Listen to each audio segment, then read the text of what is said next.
Hello, everybody. This is quite an honor to get to be on stage here with Roger. Roger, as many of you know, is a legendary Silicon Valley investor. He was in the game for 35 years, saw many of the most important deals in Silicon Valley history take place, early mentor to Mark Zuckerberg. And as some of you probably know from the title of his most recent book, he has turned into something of a critic of Facebook, an extremely articulate, smart, helpful critic. He also played a lead role in a cover story I wrote with Fred Vogelstein for Wired last year, tracing the evolution of Facebook. So we have a man who's been on the inside of Silicon Valley, who's invested in some of the biggest companies, who's now become one of its most influential critics. And this is the perfect time, not just the perfect month, but the perfect week to be on stage with Roger McNamee. In fact, the perfect day. So, hello, Roger. Nick, it's a pleasure. I also want to give some housekeeping. We will be taking questions from the audience through Slido. You've probably seen how this works, but you can go on and you can type in your questions. They will pop on a screen. I will then ask Roger. All right, let's do this. By the way, this is the book. Y'all should get it. It's very good. All right, Roger. I want this to be a forward-looking conversation, mostly. People have read the book. They're familiar with this. But I want to ask one backwards-looking question because I think it's important. So about 10 years ago, you meet Zuckerberg. You give him very helpful advice, saying don't sell out to Yahoo. Lord knows what would have happened if he had. You become a mentor. During those early years, did you view Facebook as a cool company that had done something brilliant, smart founder? Or did you actually view it in the idealistic way, that this is the company that will connect the world and do something wonderful for humanity? How much of it was exciting new thing, and how much of it was different? When I first met Mark, he was 22. The company was 2 years old.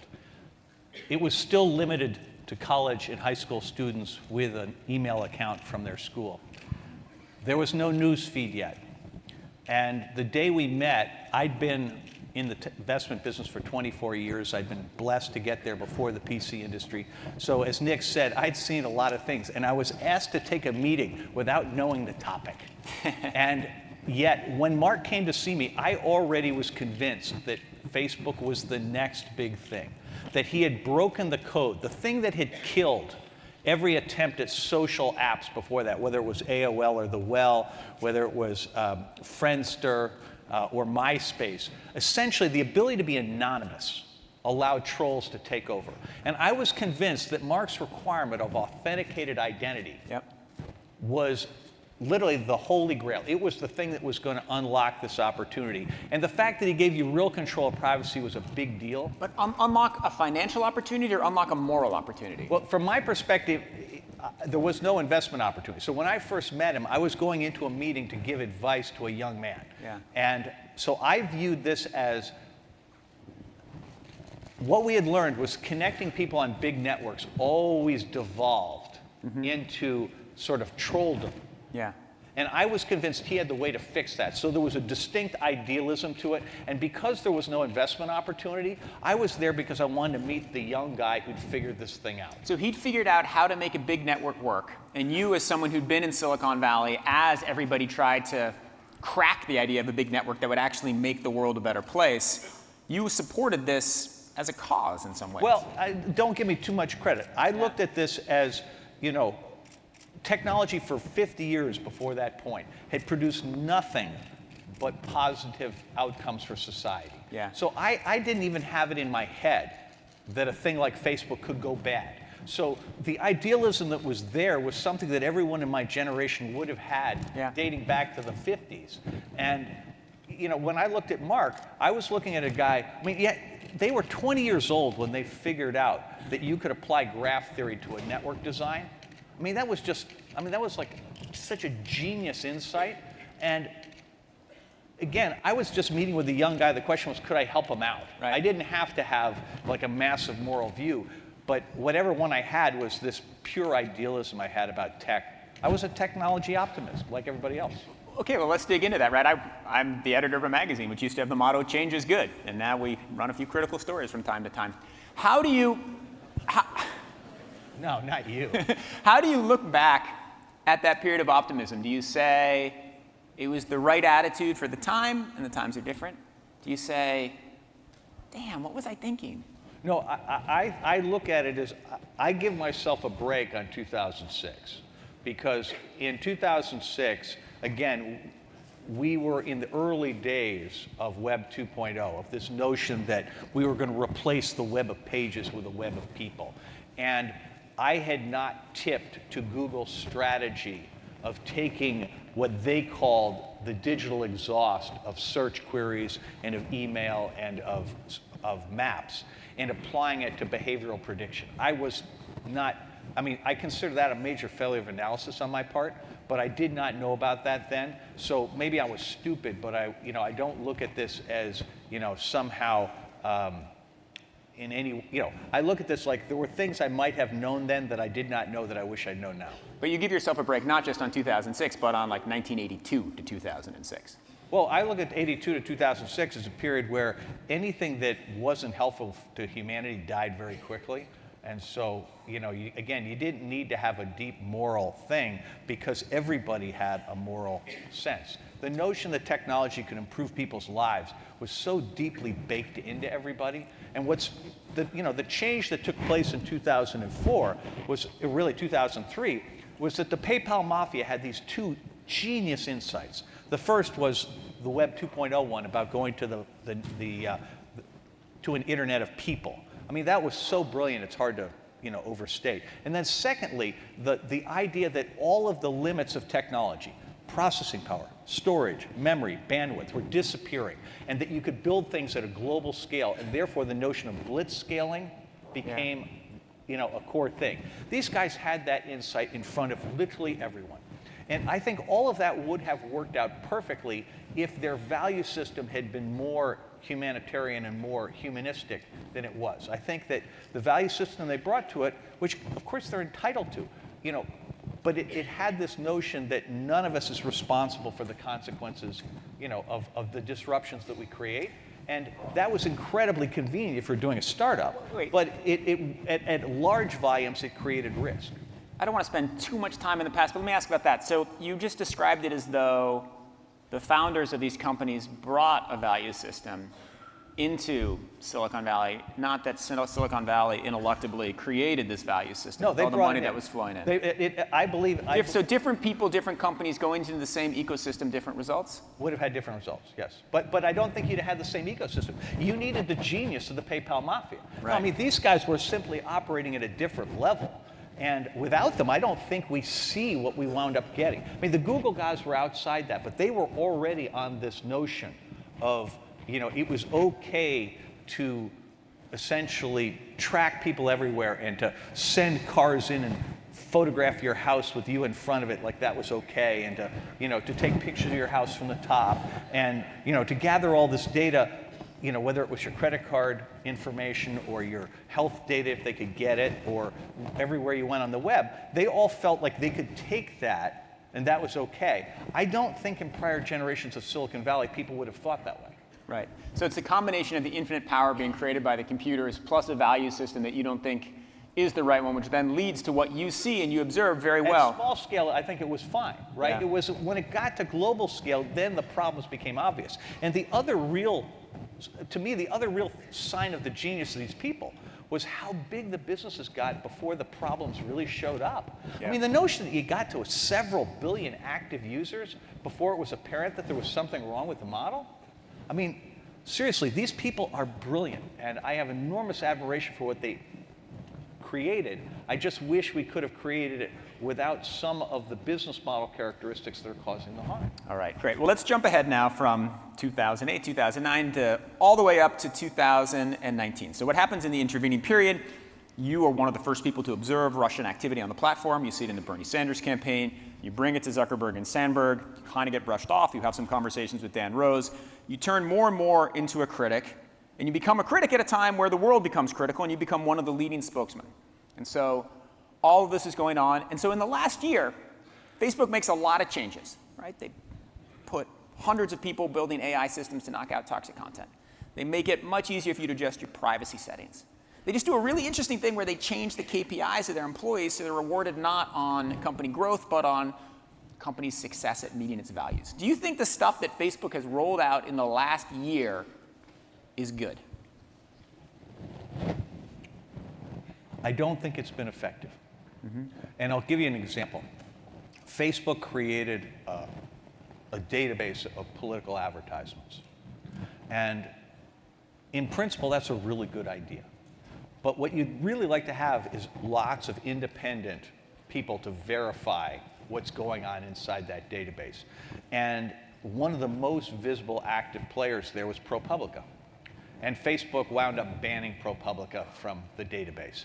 And the sad thing about this is that Facebook has historically behaved as though it was okay to apologize and then just go back to doing what you were doing before.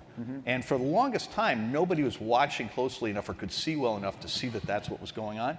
But now that people are watching closely, I think that that game plan doesn't work the way it did for the first 15 years of the company. And so I'm candidly very disappointed because to my mind, anybody could have had the problems that occurred through 2016. You know, we all make mistakes.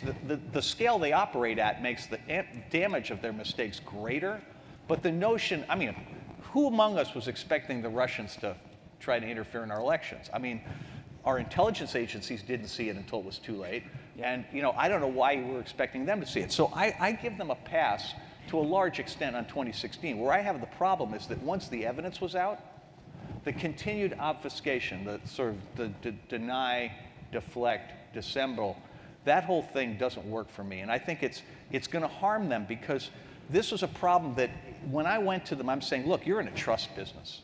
And the thing you can't do is hide behind a law that says you're a platform, not a media company. That if in a trust business, once people lose trust, you're screwed. And you can see this now in the Nielsen numbers, right? They're down, what is it, 20%, you know, from the high in terms of usage. Yeah. And whatever the number is, it's enough to be alarming. And you can see from their behavior that they're alarmed by it. It's 15% on the core Blue app. If you combine Instagram and WhatsApp, it's still Right. doing well. Let me ask the first question from the audience. Do you still have a Facebook account? I do, and not only do I have it, I've written a book, which Nick has here. And if you want to promote a book for people who are on Facebook and Instagram, I got a really good piece of advice. You want to advertise on Facebook and Instagram. So the thing that people, right? Duh. So the thing,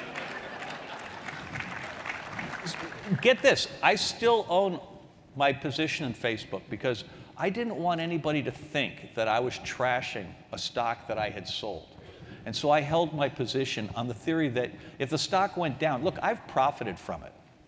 And so if the stock went down, I felt it was appropriate for me to take a hit. And you know, that's just my personal value system. I don't ask any of you to behave that way. And the thing that I've discovered is I'm not the perfect messenger for this message, right? Obviously for Zuck and Cheryl and Dan Rose, I was the wrong guy. And to this day, I remain the wrong guy for Facebook. What I ask people to do is just think about the message and understand that this isn't really about Facebook.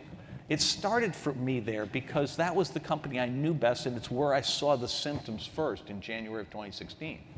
But this is a problem that is endemic in a world where the business model is about, you know, tracking human beings, claiming eminent domain on their personal data, using it for behavioral prediction, and then using the tools of machine learning, artificial intelligence, and AI to steer people towards outcomes that make those predictions more valuable. And I'm saying, you know, to me, maybe the world's going to like that idea, but they haven't had a chance to actually deliberate it. We really haven't had a chance to have the conversation about, is it legitimate for companies to claim ownership and trade in our private financial transactions data, or the health and wellness data that we put into apps that we're using to try to improve our lives, or our location as tracked by cell companies, or what we do on the web is tracked by anybody. That may be fine, but all of that business model developed without, you know, it developed behind a curtain. We didn't know that's what was going on. And I think there's a lot of history that says that that's a model we don't want. We don't want behavioral modification by corporations to be a big part of our lives. Let's go back to the very beginning of your answer. Do you use custom audiences on Facebook when you're promoting your book? Like when you buy Facebook ads to get people to buy Zucked, how are you targeting? Like what information is most effective for you? It's really simple. So the answer to your question is yes. We put up a whole bunch of things of me talking about what I thought the issues were. And if people responded to the issues, we targeted them. So you are using Facebook ads to target book sales to Facebook critics? No, I'm sorry. No, to Facebook users who I hope will become Facebook users. No, to be clear, this is called guerrilla warfare. Right? I mean, hang on just a sec. I am one person. I am up against a company with tens of billions of dollars of annual profit. I tried for 3 months to persuade them privately that there was a real problem here. Back when the cost of solving it would have been next to nothing. Right? And my point to you here is this isn't about, this is about a business model. And if my using their tools exposes the flaw in all of this, then God bless, right? My point is, this is not personal between me and any of these people. I have such respect for Mark and Cheryl and all the other people at Facebook. What they've accomplished is amazing. And on their own terms, it's one of the greatest business models ever executed. And yet, the terms under which they executed are hostile to each and every one of us, even if we're profiting from some other part of the business. And I look at this and I go, again, people may choose to disagree with me, and that's fine. But I do think we have to have the conversation.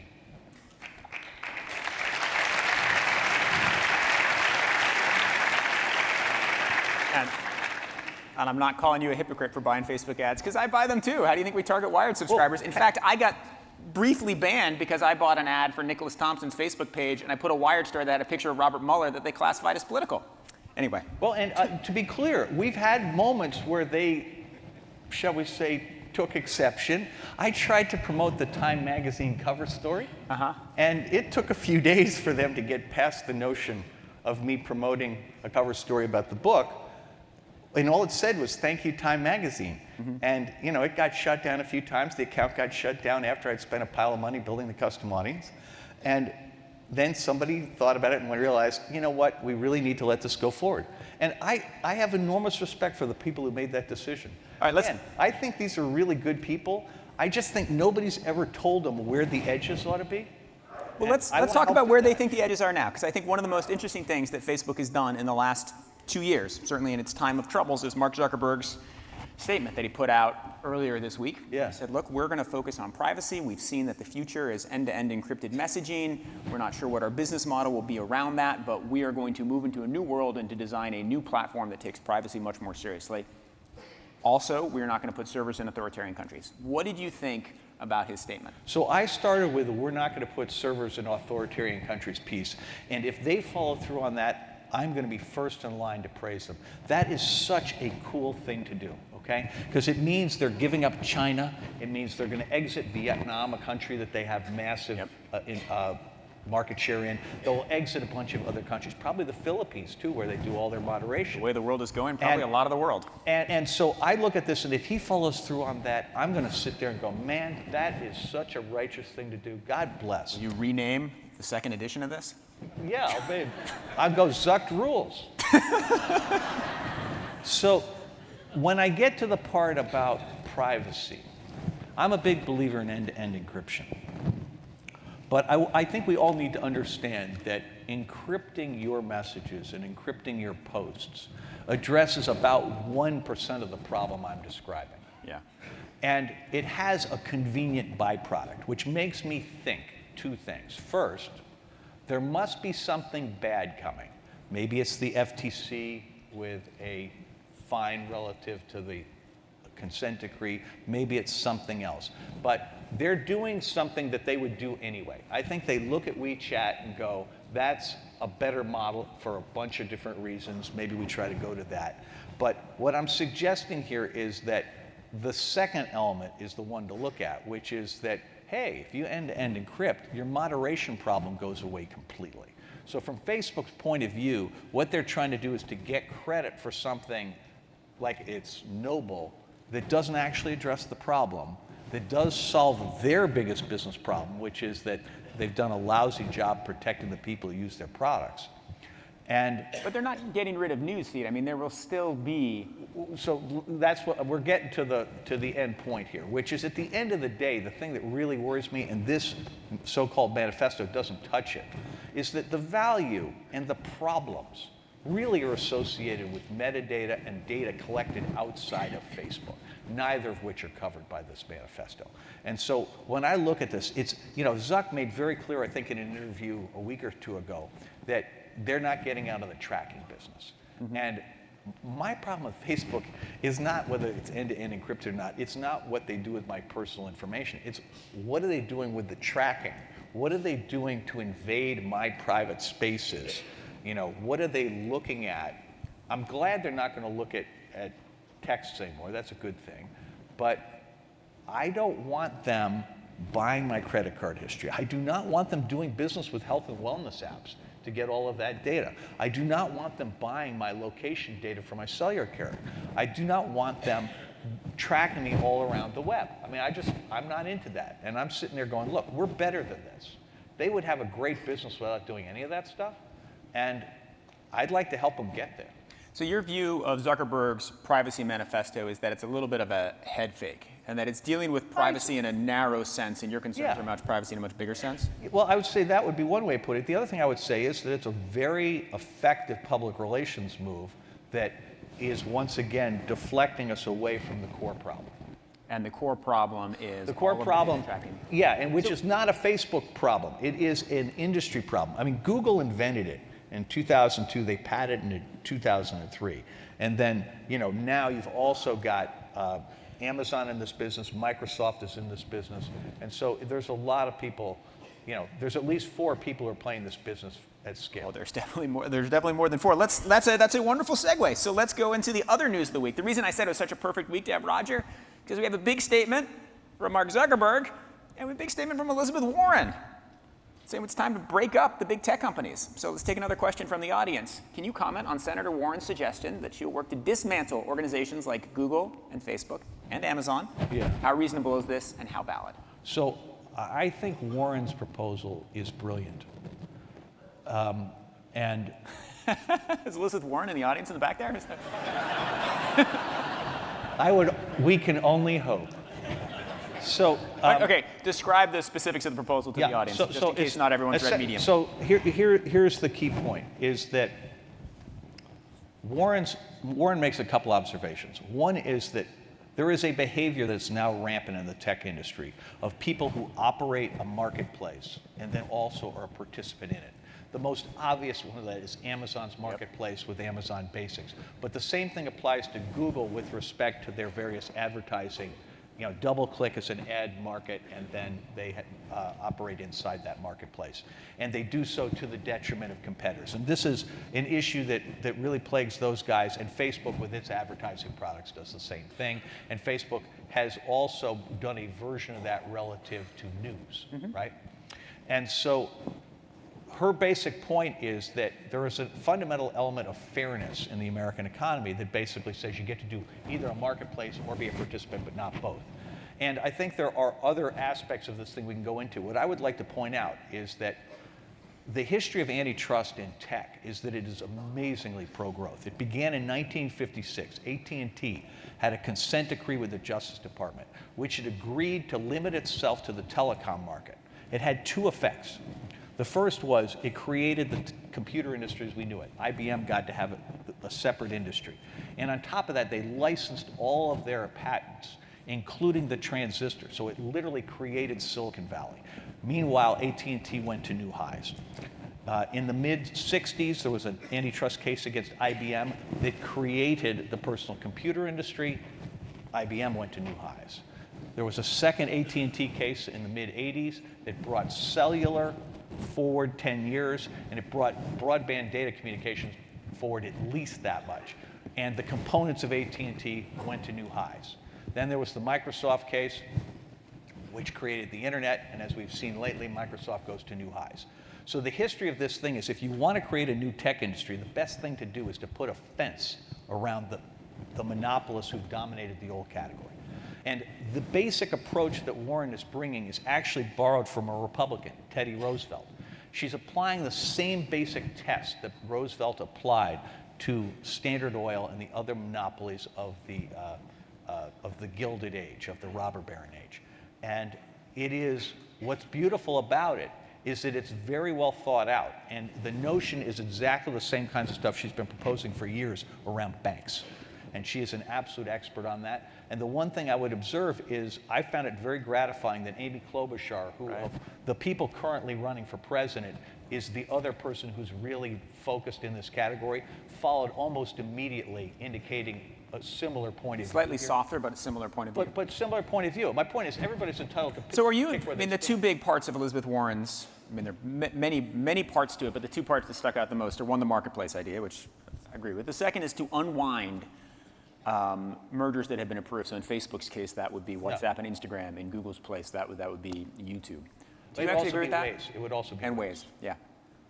Do you agree with that? Would you unwind Instagram and WhatsApp from Facebook? Would you unwind YouTube from Google? I would like to try it. Yeah. I think if Google, I went to Google a year ago and proposed to them that they spin off YouTube because I thought that YouTube's incentive structure was preventing them from addressing all the toxic activity that goes on inside YouTube, and that YouTube would be better off as an independent business for that reason.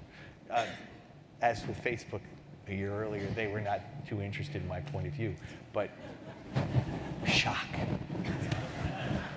Are you advising Elizabeth Warren?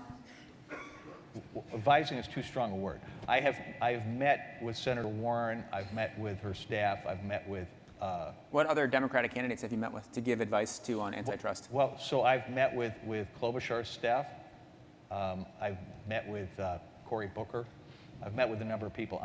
I'm very, very supportive of the approach that Warren has here, and I have talked to their policy people. And they reached out to me before they did this, and I was happy to help, and I would help any candidate who was looking to focus in this area.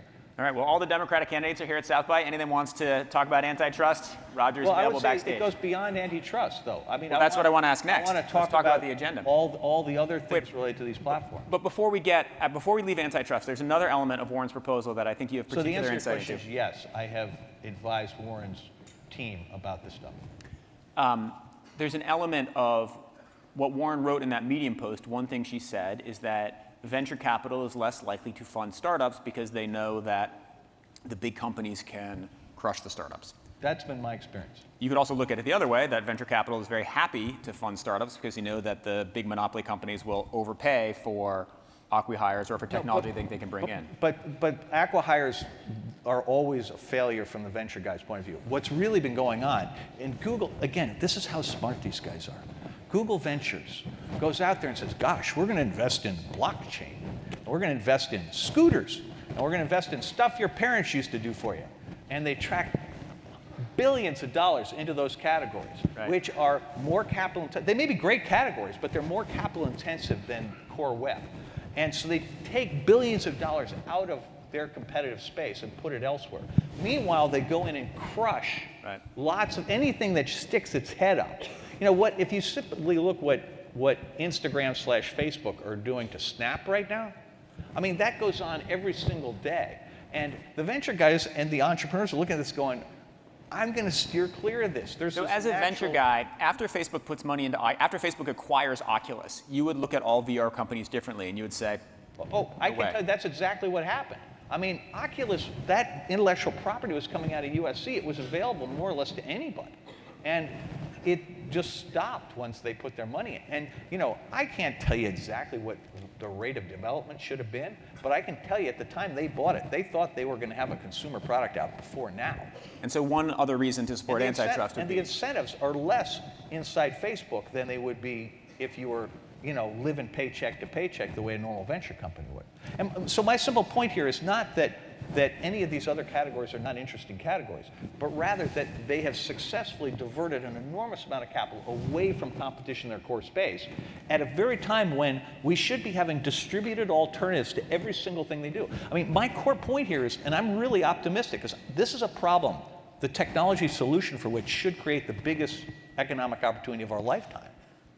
I mean, The industry is like pegged to the centralized model, which is nuts, because historically it goes back and forth from centralized to distributed, and Apple should not be the only guy doing distributed. I mean, it's nuts.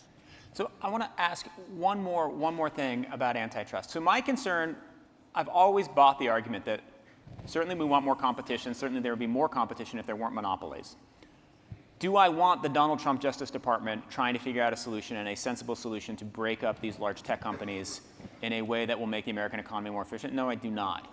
Do I want a different Department of Justice to break them up? Possibly. But if you're dependent upon the goodwill of the Department of Justice to carry out antitrust effectively, then are you making a mistake to trust any Department of Justice with it? So I have a different point of view than you, okay? So I've been spending time with the Trump Justice Department and the Trump Federal Trade Commission.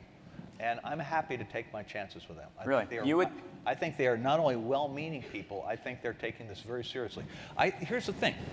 If you believe in sort of Republican economic values, antitrust is a Republican concept. Absolutely. It is very pro-growth. It is very pro-entrepreneurship.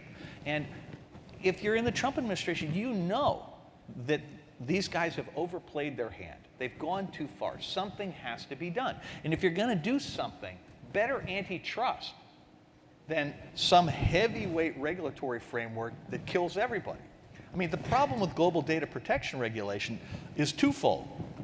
It aims at the wrong problem, which is the data you put in the system, and it's incredibly cumbersome and heavyweight on everybody.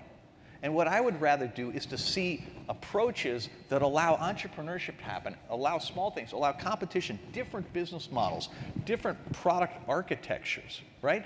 This notion that everything has to be cloud-based just because you can start on Amazon Web Services, I mean, that's nuts. The first thing I want to do is create an alternative to Amazon Web Services that has, has virtual clouds and is highly distributed. Most of the stuff happens on your phone, and they give you similar kinds of things. What do you mean the first thing you want to do? You want to start that company? You want to invest in that company? Well, if I were in the investment business anymore, that's what I would want to do, right? And I want to do things for private login that protect your data. I think there's a lot more of us than there are of them. So I think if you make products for real human beings, that's a giant business. Sold out a giant convention hall here at South by Southwest with your book. Hang on, guys. I'm really serious about this. You can change the world. We all can. We not only have the votes to constrain this business model, we have more than enough intellect, and there's more than enough capital out there to create new models that are worth way, way more to us than whatever it is we can do at the margin of Facebook, Google, Amazon, and Microsoft. All right, let's move to I was checking because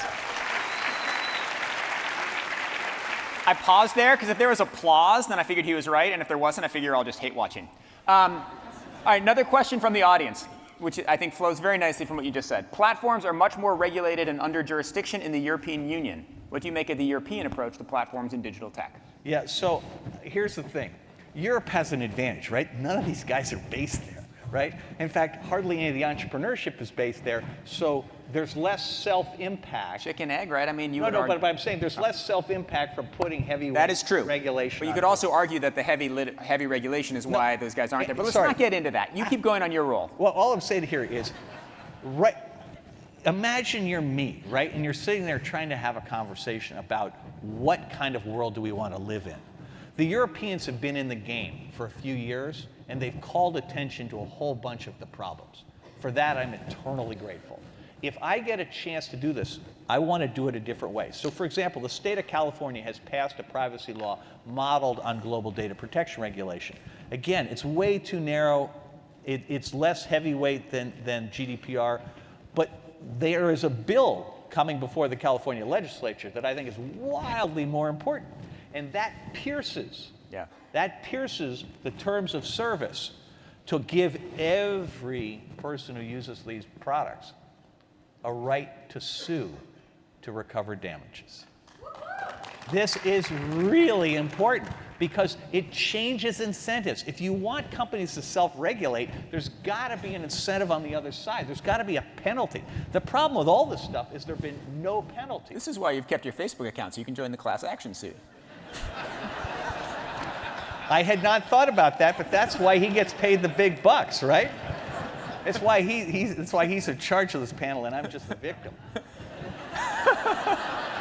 right, let's go through the rest of your regulatory agenda. So give us the Roger McNamee 5-point regulatory agenda for the tech industry. So the critical thing is I want to clear space for startups, for innovation, for alternative business models using antitrust.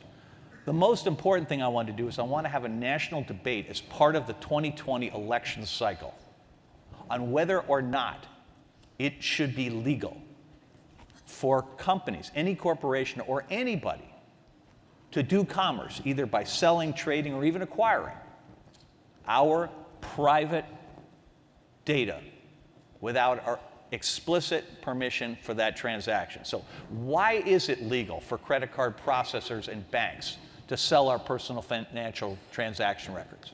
Why is it legal for cellular companies to sell our location? Why is it legal for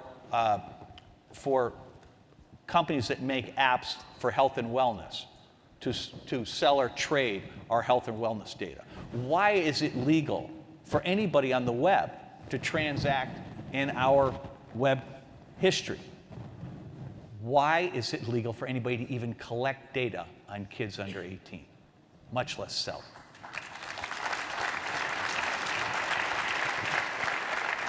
I want to have that conversation and that debate. I want to find out where the lines are. My preferred way of doing it is to say no to all of those things and then have the conversation, right? And just say, look, okay, what are the terms where it's okay? I mean, it's obviously okay for you to give your location to Uber, but I don't think it should be okay for Uber to then own your location history and trade it to somebody else, right? It's obviously okay for your credit card processor to have your credit card history. It's just not cool for them to sell it to anybody who wants it, okay? And I look at this, but that's the debate I want to have. And if you disagree with me, you know what, God bless. But let's have the conversation. And I think it should be part of 2020, because here's what's cool about it. That's not a right versus left issue. It's a right versus wrong issue. How much... Yeah. I don't want to live in a totalitarian country. And I think that should apply to corporations as well as the government, right? My life is way more regulated by the code and the algorithms of these companies than it is by the law. And I'm sort of sitting there going, you know what? There's got to be a limit, right? I mean, I look at Google Street View, and I look at Google, you know, with the satellite views, and I look at Pokemon Go, and go, the thing isn't your data, right? You know what I'm saying? The issue here isn't that your data's out there. The issue is that they're getting data that's public, that should be protected for everybody. It's like they put a fence around the park and now they're charging admission. And I'm going, hang on, I don't want behavioral modification in my life, right? I play this game against Google, right? Getting off Google is really hard, right? You've probably seen, you know, Kashmir Hill and some of the other people who've tried to do it. So I tried to do it. I realized I had to make it a video game. I turned it into Frogger. I'm the frog, rules the river. I was doing really well. So I was doing really well until just the other day. I was going to meet somebody in Cambridge, Massachusetts last week. They sent me their location, and it was like they'd used a URL shortener, and I wasn't paying attention. I opened up, it's Google Maps. I'm in the river. All right, so the Frogger game is you're trying not to click on My YouTube? high score is 2 months. If you can top it, call me. Okay? You've gone 2 months without watching YouTube? Yeah. Wow. It's really hard. If you're a musician, going 2 months without YouTube is brutally difficult, okay? That's tough stuff. And that's the point. These guys are everywhere, right? And look, everybody does it their own way. The thing that's beautiful about this, right, is we just need to talk about it. We need to decide what's okay, right? And we need to do it together. So nobody send Roger a bit.ly link with a YouTube embed of this talk. You said you don't want to live in a totalitarian country, which I think is a good segue into another thing I want to talk to you about, which is China, right? So I think that one of the greatest threats to technology in the world, in some ways to open societies, and your friend George Soros has made this point, is that the world divides into a US tech sphere and a Chinese tech sphere. And in fact, the Chinese tech sphere, which gets massive subsidies by the government and has no restrictions, or has few restrictions on privacy, develops much more quickly. China's artificial intelligence develops more quickly as well, because artificial intelligence, particularly the subset of machine learning, thrives on data.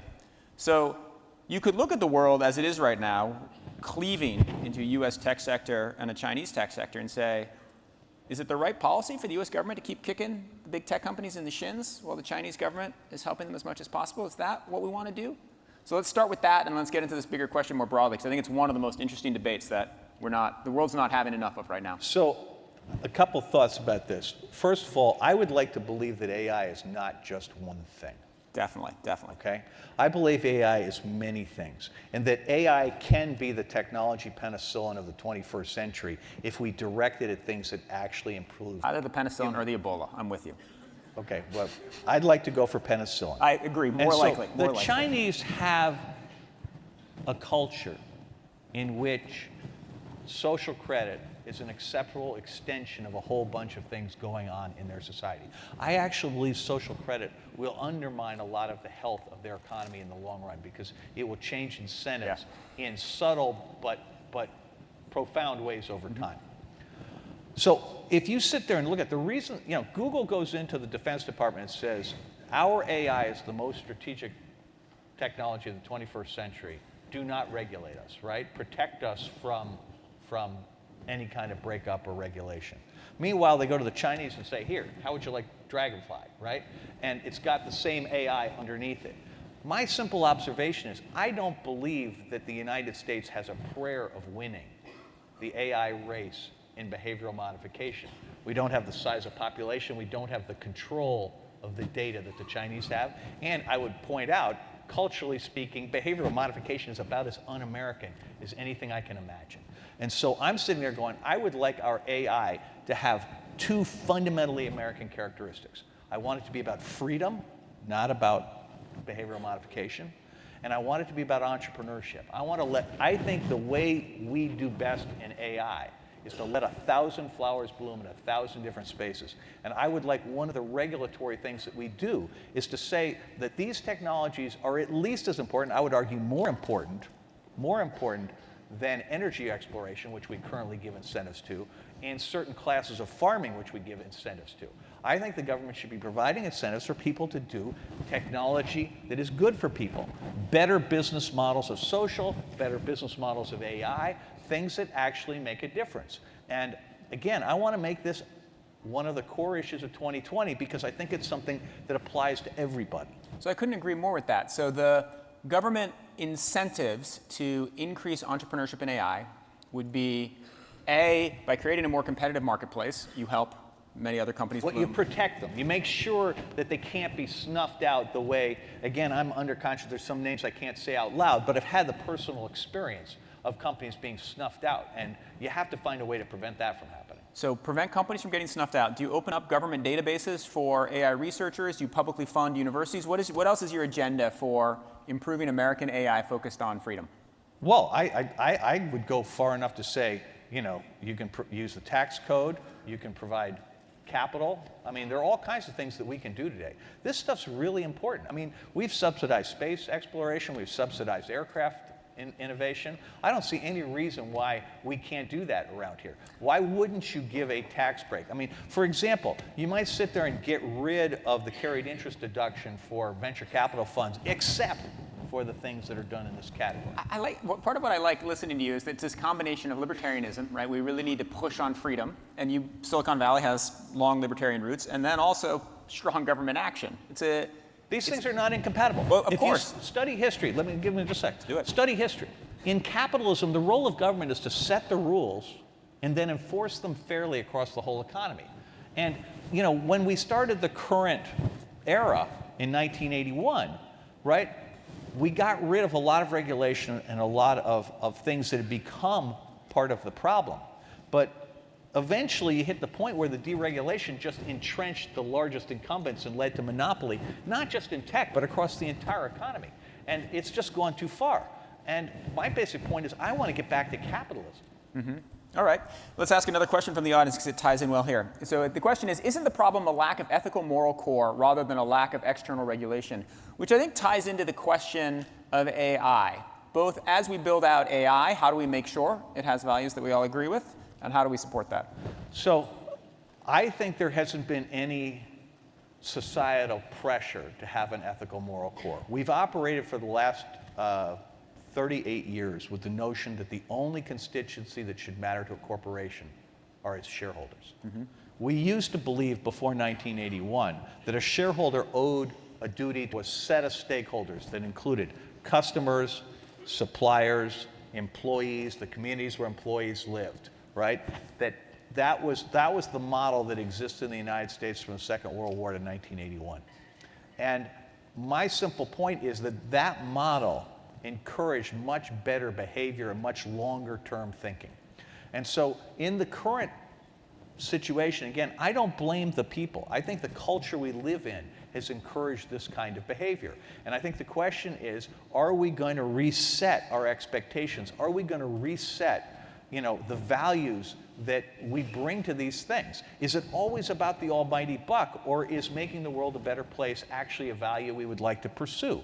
And, I don't want to pretend that the Silicon Valley of the 80s and 90s was somehow this philanthropic thing. It was not. It was a money-making enterprise. But there was at least more sense than you have today of the needs of other constituencies. And I would like to get back to that. Is there more sense in 2019 than there was in 18 or than 2017? Is the trend line, in your view, going in the right direction or the wrong direction? Right direction. So here a couple things. Let me look backwards. The 2018 election was really interesting to me because there were three groups that were successfully suppressed using micro-targeting on Facebook and Instagram. They were suburban white women, people of color, and idealistic young people. The amount of disinformation in the 2018 midterms was wildly higher than 2016, and yet three groups in particular stood out for increasing their turnout. Suburban white women, people of color, and idealistic young people. And to me, I think the country is making a really important turn. There have been at least 5 labor actions by teachers' unions in the last year that have been successful with no blowback.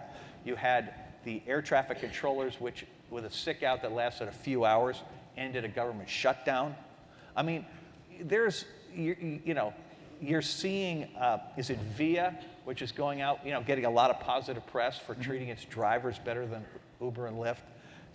I just think that people are looking around and going, hang on, there are people living under bridges all over America because we aren't taking care of all the people who live here. There are people in cages at the border, children separated from their parents.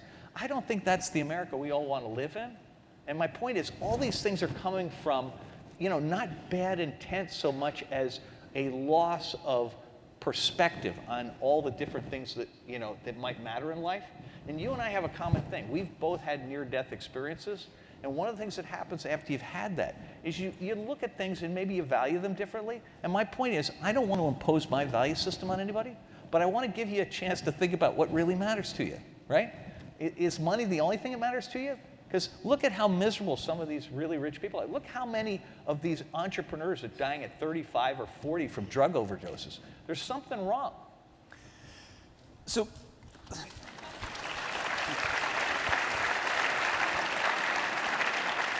let's go to that, because you're not only an eloquent critic and an advisor to policy folks, you also run the Center for Humane Technology, and you're trying to build out a new kind of technology. Tell me where that organization is right now, and tell me what you're trying to make.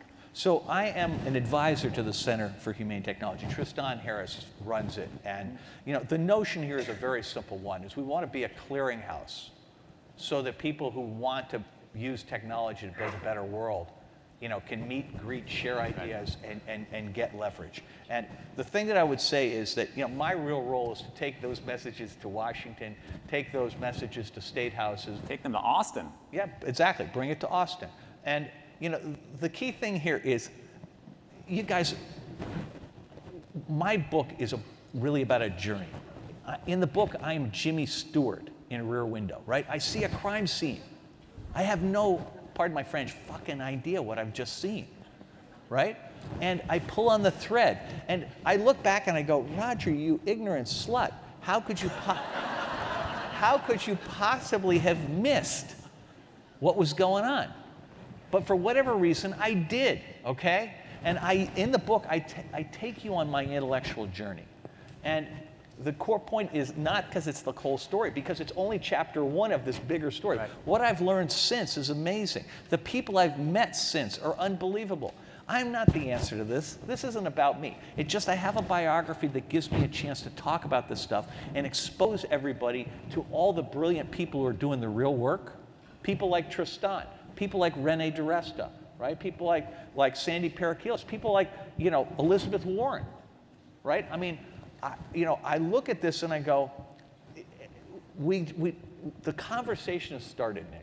But what is humane technology? I mean, there are a lot of entrepreneurs, they're developers, they're engineers, they're activists, they're people building things. What in your mind is humane technology? I just think it's going back to Steve Jobs' vision of bicycles for the mind. It's this notion that technology should empower us. My problem with Google, let Google do it, is that AI is being applied right now to 3 broad categories: eliminating work, white-collar work, filter bubbles, and recommendation engines. In short, your job, what you believe, and the things you like.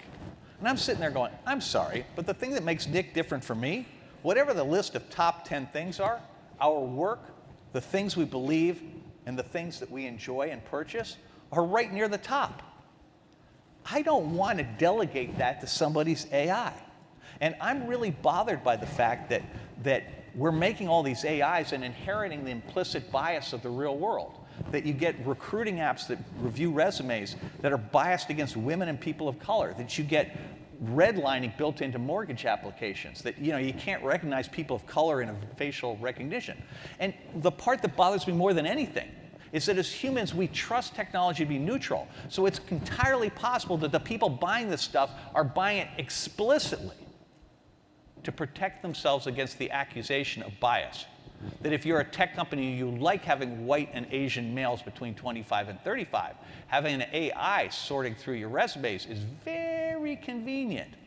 So what is it? I want to go to an audience. Who are the people investing in an alternative future? Like, what is a specific example of something that you would call humane technology?